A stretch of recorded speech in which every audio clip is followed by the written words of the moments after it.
Pensée du jour numéro 60, bienvenue à toi. Aujourd'hui, on parle filière énergétique et une avancée importante du côté académique pour tout ce qui est du fonctionnement des filières et de ce nouveau paradigme des filières énergétiques dont je parle depuis un petit moment. Avant ça, petit update, aujourd'hui, nouveau podcast qui vient de paraître avec Morgan, un ami à moi qui est préparateur physique et coach rugby à l'USPG, donc GEX. Ils viennent de monter en Fédéral 3. Super interview avec Morgan. J'ai pris beaucoup de plaisir à échanger avec lui.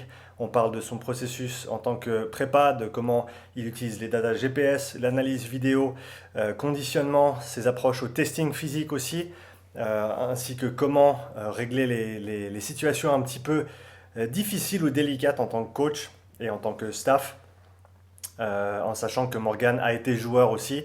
Donc c'est toujours des conversations intéressantes. Je vous recommande d'aller écoutez ce podcast, donc soit en vidéo, soit en audio, comme d'habitude. Laissez un commentaire pour qu'on sache que vous êtes passé par là. En tout cas, merci beaucoup pour tout le soutien. Donc ça, c'était pour la petite mise à jour. Donc on repasse sur les filières énergétiques. Il y a 2 jours, j'ai reçu un message de Sean, quelqu'un sur Instagram, avec qui j'avais échangé déjà un petit peu à propos des filières énergétiques, qui écrivait un papier, en gros, dans le sens de ce que j'ai présenté dans ma présentation YouTube. Pour ceux qui n'ont pas vu cette présentation sur les filières, allez voir le lien, je le mettrai à disposition dans la description. Et donc, ce que Sean a fait, c'est si on veut, il essayait d'apporter ce nouveau paradigme et de le mettre vraiment en avant en citant toutes les ressources, chose que je n'ai pas nécessairement faite. J'ai essayé au mieux dans ma présentation de citer bien sûr toutes les ressources que j'utilisais. J'ai mis tous les papiers en lien également, mais je n'ai pas les compétences au niveau académique, au niveau formel pour écrire, on va dire, un papier au niveau scientifique et de le publier. Je ne suis pas dans le circuit, c'est au-delà de mon above my pay grade, comme on dit en anglais. J'ai pas les galons pour toucher là-dessus.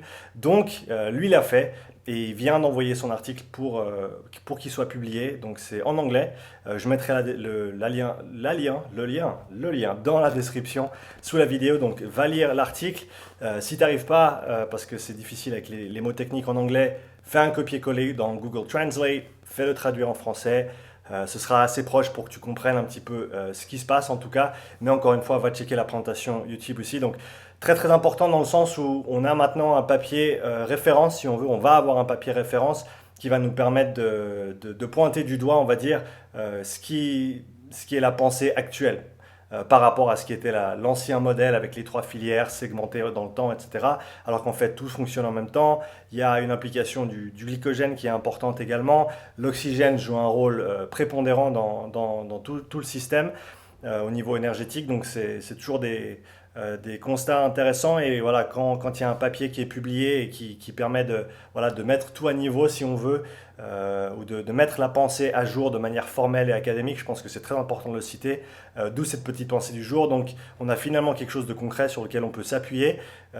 Comme j'ai dit, va lire le papier, traduis-le en français si nécessaire, et essaye de le partager où tu peux pour faire en sorte que les gens prennent conscience de cette nouvelle façon de voir les choses qui va nous faire avancer dans notre métier tout simplement, peut-être même en simplifiant un petit peu la façon dont on aborde les choses.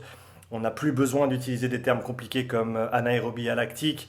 On n'a pas besoin d'aller dans ces détails-là. On peut parler de l'entraînement, même de manière précise, sans utiliser des termes complexes comme ceux-ci.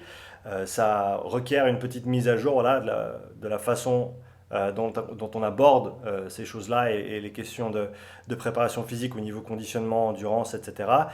Mais voilà, ça change moins qu'on ne le pense et ça apporte vraiment quelque chose de bénéfique au monde de l'entraînement. Donc allez lire le papier, va lire le papier, je ne sais pas pourquoi je saute dessus à vous, va lire le papier. Partage-le sur tes réseaux et s'il y a des choses que tu n'as pas compris dans ce papier, bien sûr, mets un commentaire sous cette vidéo. Je me ferai un plaisir de t'aider et de t'aiguiller si possible.